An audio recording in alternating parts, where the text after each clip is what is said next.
لبيك يا من إلى الرب هدانا يا رب، لبيك يا من للخير هدانا، لبيك يا من للرحمن هدانا. صلى الله وسلم عليك وعلى آلك وصحبك ومن والاك ومن سار في منهاجك من يومنا هذا إلى يوم القيامة. أما بعد. Limpahan puji kehadirat Allah Subhanahu wa Ta'ala yang maha mulia dan maha agung, yang maha memberikan kepada hamba-hambanya segala bentuk kenikmatan, memberikan taufik, memberikan hidayah, di mana seorang hamba yang dilahirkan ke muka bumi ini Allah Subhanahu wa Ta'ala lahirkan dalam kesucian. Allah Subhanahu wa Ta'ala keluarkan dia dari perut ibunya dalam sebaik-baiknya keadaan, suci dari semua kotoran, suci dari semua hal-hal yang buruk. Dilahirkan anak ini, dilahirkan tidak mengetahui dosa, tidak mengetahui maksiat, tidak mengetahui apa-apa. Tapi Rasulullah SAW yang padanya Rasulullah bersabda, "Kullu mauludin yuladu 'ala al-fitrah, fa'abawahu yahwidanuhu wa yumajjisanuhu wa yunasiranuhu." Seorang bayi itu selalu dilahirkan dalam fitrah, dalam kesucian. Setelah itu baru kedua orang tuanya membawanya kepada agama yang lain atau membawanya kepada keburukan, mendidiknya kepada jalan yang tidak baik. Tetapi asal muasalnya seorang ini baik, seorang ini suci, seorang ini tidak mengetahui hal-hal yang buruk. Dan seperti yang kita ketahui, setiap orang dari sifatnya manusia, dia suka kembali kepada asal muasalnya. Orang jika dia tinggal di kota, asalnya dari kampung, di waktu dia dapat libur yang panjang, kemana dia akan pergi? Di balik kampung. Karena apa? Karena dia merasa tenang di tempat asal muasalnya dia. Begitu juga dengan manusia. Manusia, Allah asal muasalnya dia dalam kesucian. Sebelum ruh atau nyawa kita ini ditaruhkan di tubuh kita, pada saat kita berada di perut ibu kita, sebelum itu nyawa kita berada di sisi Allah Subhanahu wa Ta'ala, di tempat yang suci, di tempat yang indah. Setelah itu ditiupkan nyawa ke perut ibu kita, dilahirkan kita dalam keadaan yang suci, tidak mengetahui keburukan. Setelah itu baru kita besar.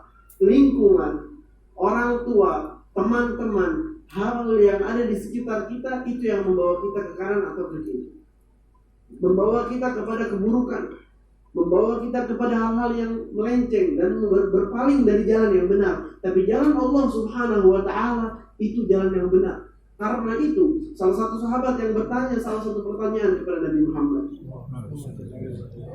Kalau misalkan kita berpikir Nabi Muhammad bisa nggak menjawab pertanyaan orang tersebut? Pasti beliau bisa menjawab. Pertanyaan apapun Nabi Muhammad akan jawab. Karena beliau utusan Allah. Karena beliau mu'allim, seorang guru, pengajar. Pasti dia mengetahui semua pertanyaan yang akan ditanyakan. Tapi apa jawab Nabi Muhammad? Istaftigal ba'du. Kau coba tanya hatimu. Apa kata hatimu? Kenapa Nabi bertanya seperti itu? Karena seorang itu sudah bersih hatinya. Hatinya tidak akan pernah menjalani hal yang salah. Dia akan tenang sama hal-hal yang baik. Itu orang-orang jika sudah bersih batinnya. Orang-orang yang sudah bersih batinnya hampir tidak pernah bersalah.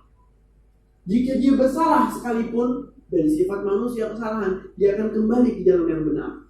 Dia akan kembali ke jalan Nabi Muhammad, jalan yang lurus. Karena apa? Karena hatinya tidak tenang. Karena pada aslinya kita ini manusia. Pada saat kita mendengar lantunan Al-Quran, kita mendengar qasidah yang tadi kita dengar, kita mendengar pembacaan maulid, kita mendengar hal-hal seperti ini, kadang kita merasa tenang. Kalau terkadang kita masuk ke dalam masjid, kita merasa ketenangan tersendiri. Kenapa? Kita kembali ke asal muasal kita, kesucian, hal yang luhur, hal yang mulia. Itulah manusia. Allah Subhanahu wa Ta'ala ciptakan manusia makhluk yang paling luhur, yang paling mulia. Tidak pantas untuk manusia-manusia mulia seperti kita atau ciptaan Allah yang mulia ini jatuh kepada maksiat, jatuh kepada hal-hal yang tidak diridhoi Allah. Lebih dari itu lagi, Allah Subhanahu wa Ta'ala khususkan kita sebagai umat Nabi Muhammad, umat yang paling mulia, lebih mulia daripada manusia yang lainnya. Inilah kedudukan kita di sisi Allah Subhanahu wa Ta'ala. Allah muliakan kita. Allah angkat. Allah subhanahu wa ta'ala jadikan manusia ini, bahkan para malaikat pun Allah jadikan pembantu atau penolong bagi manusia. Satu manusia diikuti oleh puluhan malaikat. Satu manusia minimal ada 5 malaikat yang menjaganya, kata Nabi Muhammad SAW. Di mana yang sudah diketahui oleh umum, setiap satu orang pasti ada 2 malaikat kanan kiri pencatat amal. Dan ada lagi malaikat yang menjaga Bani Adam dari yang dikatakan oleh Rasulullah SAW, yahfazunahu min amrillah, menjaga orang itu dari perintah Allah Subhanahu wa ta'ala. Dijaga dari depannya, dari belakangnya, dari atas dan dari bawahnya. Satu manusia dijaga oleh berapa tadi? Hampir 5, minimal 5. Orang-orang yang baik lebih lagi.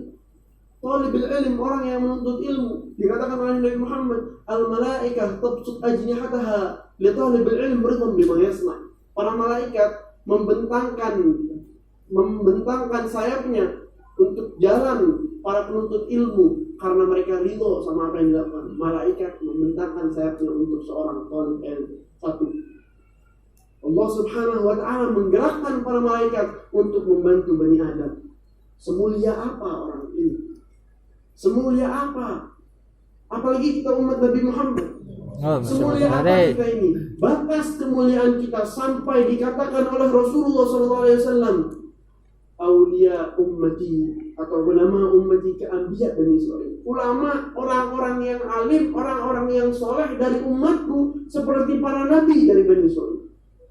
Seperti para nabi, tingkatan mereka di bawah para nabi, mendekati para nabi.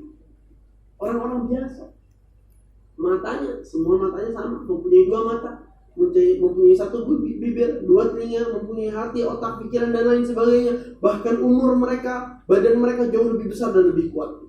Tapi Allah lebihkan kita sebagai umat Nabi Muhammad. Cukup sampai di situ? Tidak cukup sampai di situ. Allah subhanahu wa ta'ala berfirman di Al-Quran, telah menciptakan manusia ini, laqad khalaqnal insana fi ahsani taqwim, di pendirian atau ciptaan yang paling bagus, sempurna. Tidak ada manusia yang tidak sempurna. Orang yang buta matanya, Allah berikan untuk dia hal yang lain, bukan mata. Di tempat lain yang melebihi orang-orang yang mempunyai mata. Karena orang yang buta biasanya pendengarannya lebih tajam, atau dia sentuhan dia lebih tajam, dia lebih tahu. Kalau menyentuh sesuatu dia lebih bisa merasakan. Orang yang tidak bisa mendengar, dia mempunyai kelebihan di sini, kelebihan di situ. Tidak ada yang semua kekurangan. Terus kenapa ada orang yang buta? Kenapa ada orang yang tidak melihat? Itu kan ciptaan Allah. Berarti ada kejahatan dong? Tidak. Adanya orang yang tidak bisa melihat itu menunjukkan kemuliaan nikmat Allah kepada yang bisa melihat. Setelah itu Allah berikan untuk dia kelebihan yang tidak diberikan kepada orang-orang yang melihat, kepada orang yang buta tersebut. Begitu juga setiap manusia itu unik. Karena itu setiap manusia itu menarik. Karena itu setiap manusia itu spesial. Karena itu setiap manusia itu mulia di sisi Allah Subhanahu wa ta'ala. Sekarang kita berbicara tentang apa yang Allah berikan kepada kita dari kekuatan dan kemuliaan. Apa ada makhluk selain manusia bisa berbuat dan berimajinasi seperti apa yang diinginkan? Apa yang diinginkan oleh manusia? Semua dibuat. Dia jalan, dia merasa berat, dia menaiki hewan tunggangan. Dia menaiki hewan tunggangan. Ontakah itu, gajahkah itu, kudakah itu, kerbau, sapi atau lain sebagainya, hewan tunggangan. Dia merasa tersuliti, dia buat kendaraan, dia perbarui kendaraan. Kita bayangkan sampai sekarang ada mobil yang begini, yang begini, yang begitu. Subhanallah. Bahkan yang membuat mobil besar dijadikan seperti rumah yang berjalan. Semua mereka buat. Mereka mau pergi yang jauh, dia buat mobil yang cepat. Antar pulau dia buat kapal. Sangat jauh dia buat pesawat. Semua dia buat. Dari mana itu? Kekuatan dari mana yang membuat manusia mampu membuat pesawat yang sekali terbang membawa ratusan orang? Tidak jatuh. Angka pesawat yang jatuh sangatlah dikit dibanding pesawat yang selamat. Tidak ada apa-apanya, 0,0%. Dari mana kekuatan itu? Kemuliaan itu di mana ditaruh oleh setiap satu dari kita? Jangan kira otak yang Allah berikan kepada mereka tidak diberikan kepadamu. Jangan kira kelebihan yang Allah berikan kepada orang-orang yang membuat ini dan membuat itu tidak diberikan kepada kita. Mereka makannya juga sama. Mereka juga harus minum air. Mereka juga nafas dengan oksigen atau dengan udara. Tidak ada kelebihan. Tapi kita tidak bisa menjaga nikmat pemberian Allah. Orang-orang yang mulia, orang-orang yang soleh, orang-orang yang tinggi derajatnya di sisi Allah, bukan kita lebih lemah dari mereka, tapi kita tidak menjaga pemberian Allah. Orang-orang yang bisa melihat Rasulullah SAW dalam mimpi mereka, wajah Nabi Muhammad yang mulia, senyumannya yang indah, matanya yang indah, jidatnya yang indah, bibirnya yang indah, hidungnya yang indah, wajahnya yang indah, tubuhnya yang sempurna. Mereka bisa lihat. Bukan mereka mempunyai hal yang lebih dari kita. Kita tidak bisa menjaga mata kita yang diberikan oleh Allah. Orang-orang bisa mendapatkan nikmat dalam sholat, nikmat dalam sujud, nikmat dalam membaca Al-Quran. Kenapa kita tidak bisa? Kenapa kita tidak punya? Kenapa kita tidak merasakannya? Kita tidak bisa menjaga pemberian Allah. Mata kita bermaksiat, telinga kita bermaksiat, lisan kita bermaksiat, kaki kita bermaksiat, semua organ tubuh kita selalu bermaksiat. Dan masih Allah bukakan kesempatan untuk taubat. Allah tidak cabut itu dari kita. Bukan kita melihat kepada pandangan yang tidak dibolehi oleh Allah. Kita melihat kepada wanita yang bukan mahram dengan syahwat. Kita melihat kepada hal-hal yang tidak boleh. Setelah itu pandangan kita dicabut oleh Allah. Langsung buta. Tidak, Allah biarkan. Kita mendengar hal-hal yang tidak diridhoi oleh Allah. Langsung kita tuli, tidak bisa mendengar. Tidak, dibiarkan oleh Allah.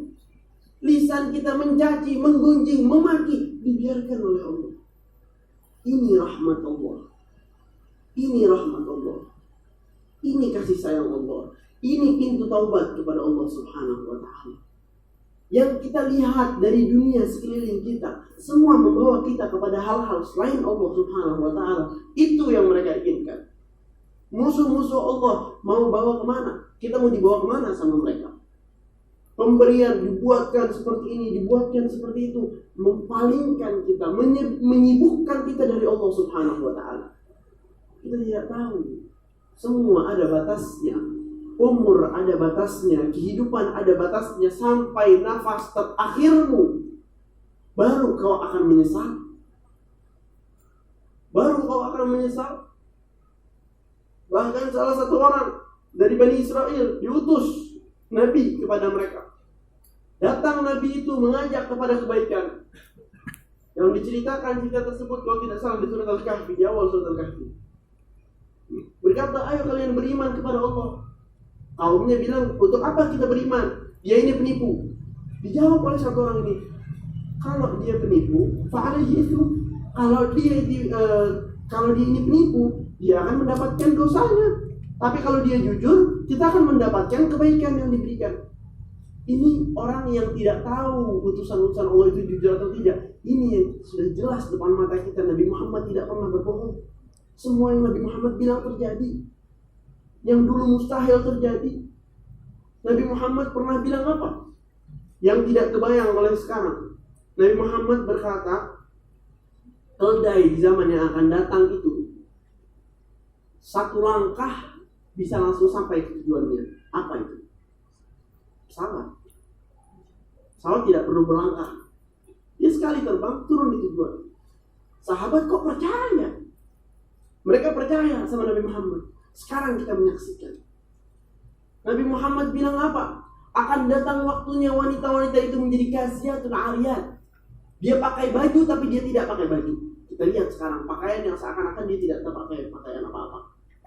Nabi Muhammad berkata, wanita-wanita nanti akan terjadi seperti ini. Terjadi. Yang benar dibilang salah, yang salah dibilang benar. Terjadi di depan kita. Akan jadi begini, jadi begini, jadi begini. Nabi Muhammad bilang apa? Nanti seorang itu bisa melihat seorang yang pergi kerja bisa melihat yang dilakukan anak istrinya dia dengan benda seperti sendal. Kamera di mana-mana. Siapa yang bilang? Rasulullah. Yang mempercayai sahabat, yang menyaksikan kita. Siapa yang mendustakan? Siapa yang mau bilang Nabi Muhammad berbohong? Siapa yang berani mengucap bahwa Nabi Muhammad itu salah atau tidak benar? Semua yang beliau katakan terjadi di zaman kita dan kita menyaksikannya. Dan yang sudah beliau katakan akan terjadi. Tunggu saja. Tunggu. Yang Nabi Muhammad katakan yang sekarang masih mustahil kita lihatnya, akan terjadi. Ini Nabi Muhammad. Ini yang dia bawa. Ini jalan Allah. Ini mendekat kepada Allah yang Maha Pengasih lagi Maha Penyayang. Silahkan pilih. Kau mau ikuti jalan orang-orang yang membawamu kemana? Membawamu kepada maksiat, membawamu kepada kelalaian, lupa dari Allah, atau mengikuti orang-orang yang membawamu kepada keluhuran, kepada pencipta kita Allah Subhanahu wa ta'ala. Mana yang akan kau pilih? Dekat dengan Allah, masuk surga Allah, atau terjerumus ke orang-orang jauh di neraka Allah Subhanahu wa ta'ala? Allah Subhanahu wa ta'ala tahu kita bermaksiat. Allah Subhanahu wa ta'ala tahu kita melakukan dosa, tapi Allah tidak mencabut nikmatnya. Allah Subhanahu wa ta'ala tidak mencabut kasih sayangnya. Allah Subhanahu wa ta'ala tetap memberikan kepada kita rahmatnya. Allah Subhanahu wa ta'ala masih memberikan kita tetap air minum untuk kita minum. Allah masih tetap memberikan kita makanan untuk makan. Allah masih tetap memberikan kita telinga untuk mendengar. Allah masih tetap memberikan kita oksigen, hawa untuk kita nafas. Apa Allah tidak bisa mencabutnya? Kita tinggal di atas buminya Allah, makan dari rezeki pemberian Allah, minum dari pemberian Allah, nafas dari pemberian Allah. Masih kita bermaksiat? Masih berani kita bermaksiat? Tidak takut sama Allah? Tidak takut sama Allah yang mampu menggerakkan apapun, yang mampu mentakdirkan apapun, yang sudah melakukan segalanya. Kita lihat umat Nabi Nuh alaihi salam. Mereka membangkang, tidak mau mendengar kata-kata Nabi Nuh. Allah apakan mereka? Allah banjiri mereka dengan air yang menutup satu bumi ini semua. Disiksa oleh Allah.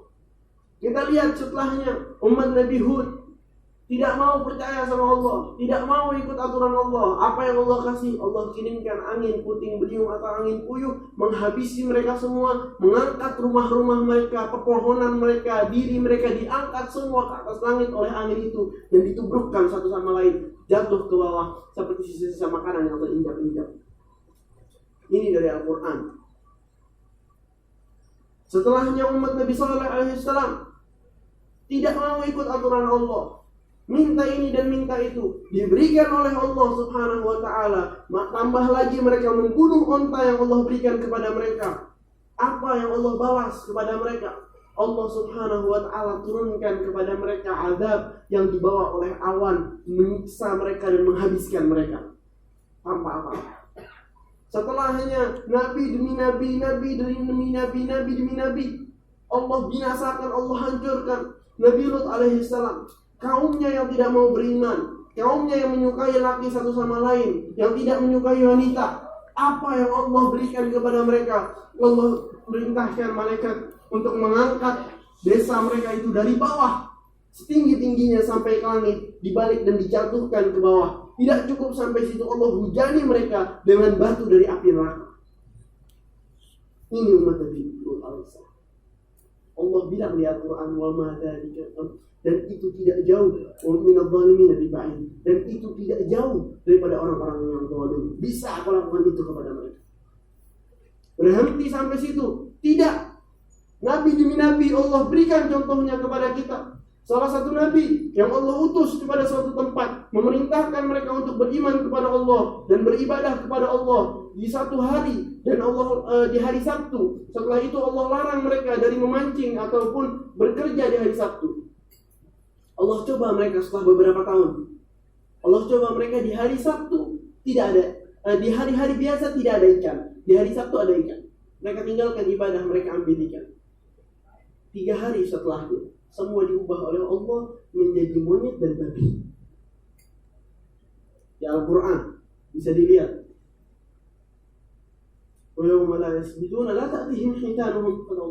Selain hari Sabtu tidak datang kepada mereka hewan-hewan yang mereka cari, tapi di hari Sabtu datang ikan-ikan tersebut.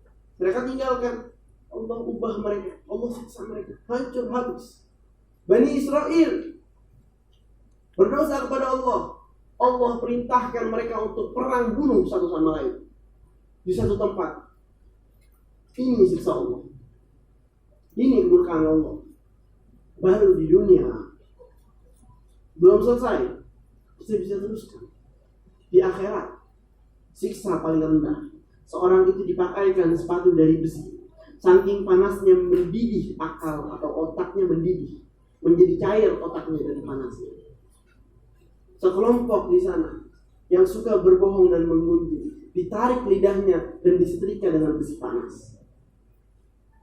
Mereka haus, mau minum. Apa yang diberikan, apa minuman mereka? Mereka dibawakan minum dari air yang panas. Bahkan disebutkan oleh Allah di Al-Quran di surat Muhammad. Air itu jika mereka minum, jika dilihat dari atas, melihat ke tempat air itu, meleleh wajah mereka atau melepuh wajah mereka dari panasnya air itu. Dari uap, baru uapnya saja. Mereka haus, tidak mempunyai air lain, diminum air itu. Masuk air itu ke tenggorokan mereka, sampai ke perut, ke usus mereka, terpotong usus mereka, tumpah air itu dari perut mereka. Keluar, saking panasnya. Mereka tetap haus, meminum itu lagi dan lagi, dan itu terulang berkali-kali. Ini siksa Allah. Ini kemurkaan Allah. Ada yang berani.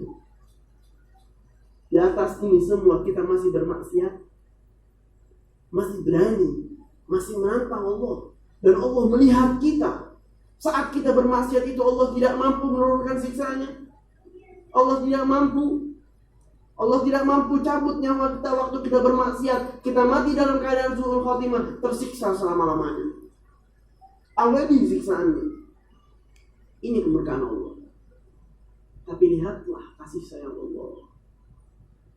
Lihatlah rahmah Allah subhanahu wa ta'ala.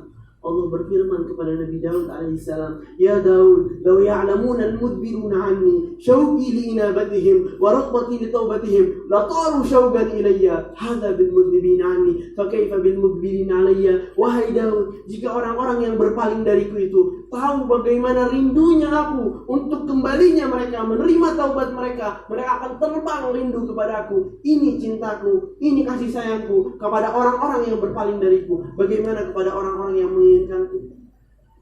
Ini kata Allah. Allah subhanahu wa ta'ala berfirman di Al-Quran, wahai orang-orang yang melampaui batas dalam berdosa, asrafu ala anfusihim la taqnatu min rahmatillah, jangan putus asa dari rahmat Allah. Innallaha yaghfiru dzunuba jami'an, Allah mengampuni dosa seluruhnya dengan kemampuan Allah. Innahu huwal ghafurur rahim, Dia Maha Pengampun lagi Maha Penyayang.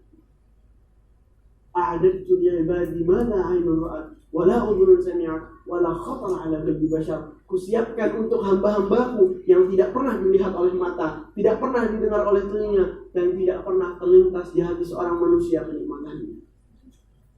Allah subhanahu wa ta'ala menyiapkan di surga kenikmatan yang tak terbatas. Hidup tanpa kematian, sehat tanpa rasa sakit, kedamaian tanpa ada peperangan, kenikmatan tanpa ada kesuraman, keindahan tanpa ada keburukan selama-lamanya. Dekat dengan Nabi Muhammad, dekat dengan ahli Badr, dekat dengan Sayyidina Abu Bakar, dekat dengan Sayyidina Umar, dekat dengan Sayyidina Ali, dekat dengan Sayyidina Utsman, dekat dengan para sahabat Rasulullah SAW, dekat dengan Sayyidina Al-Hasan, Sayyidina Al-Husain. Ini Allah berikan. Ini pemberian Allah. Ini kasih sayang Allah. Pilihlah apa yang engkau inginkan, apa yang engkau harapkan, apa yang engkau rindukan. Kedekatan dengan Allah, dengan Nabi Muhammad, utusan Allah. Rasulullah SAW. Mau tahu bagaimana kasih sayang Nabi Muhammad? Bagaimana lemah lembutnya Rasulullah. Salah satu orang miskin tak terpandang bernama Bariyah, wanita tua, abd, hamba sahaya yang bekerja, diberikan oleh majikannya semangkuk bubur gandum dengan daging, makanan yang enak, yang mewah di zaman itu. Dia dapat ini makanan, mungkin Barirah seumur hidupnya belum pernah makan makanan seenak ini. belum pernah makan makanan semewah ini. Dia cinta sama Nabi Muhammad. Dia undang Rasulullah. Wahai Rasulullah, aku mau mengundangmu. Aku punya makanan. Diundang, datang Nabi Muhammad. Di mana para sahabat menyebutkan, idza da'ahul miskinu ajabahu ijabatan muajjalah. Jika dipanggil Nabi Muhammad oleh orang miskin atau orang lemah, Nabi Muhammad datang dengan tergesa-gesa, terburu-buru, tidak mau hati orang miskin ini kecewa. Datang Nabi Muhammad menghampiri Barirah. Berkata, wahai Barirah, apa yang kau inginkan? Ini ya Rasulullah, ada makanan, aku mau mengundangmu. Datang salah satu sahabat nyeletuk, ya Rasulullah, Barirah ini orang miskin. Tidak mungkin dia bisa beli makanan seperti ini atau masak makanan seperti ini. Ini pasti sedekah kepadanya ya Rasulullah. Sedangkan Nabi Muhammad tidak boleh, diharamkan oleh Allah Subhanahu wa Ta'ala, diharamkan makan makanan sedekah. Pucat wajah Barirah, malu mengundang Nabi Muhammad memberikan makanan yang haram, yang tidak boleh dimakan oleh Rasulullah. Pucat wajahnya, malu dia.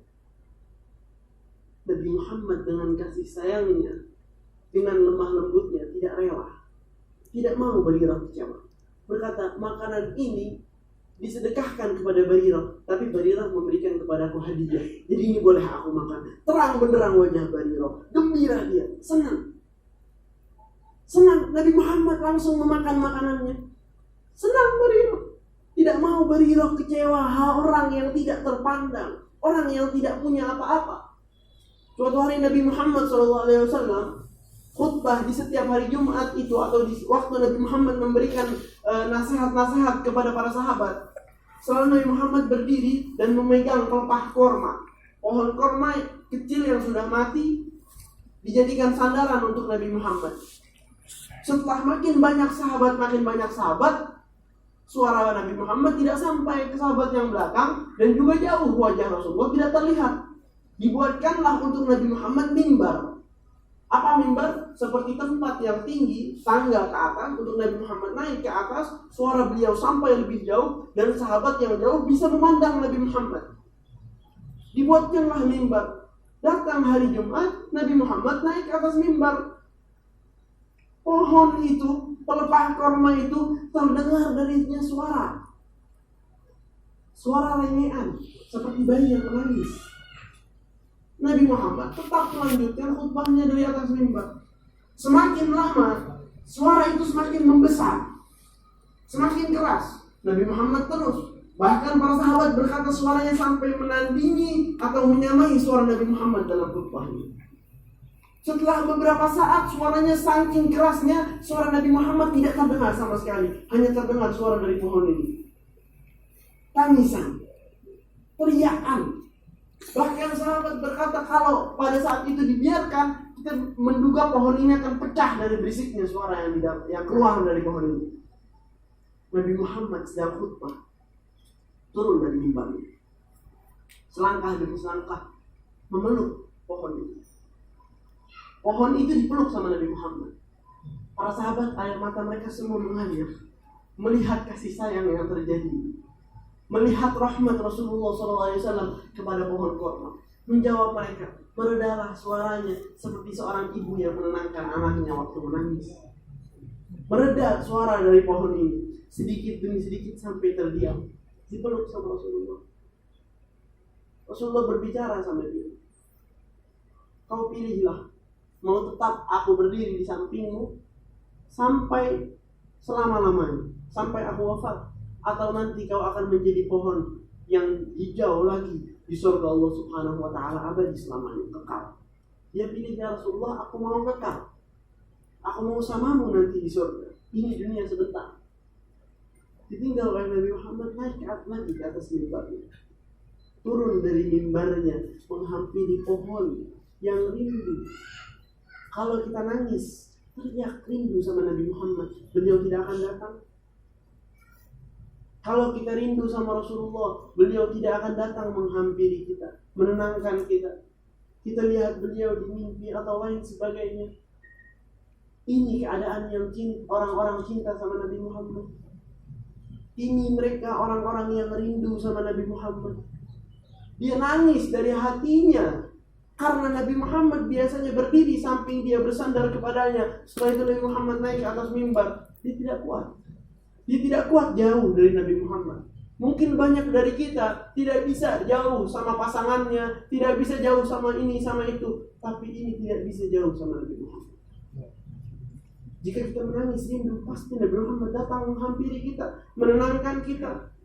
Kita orang mempunyai akal, mempunyai hati. Umat Rasulullah.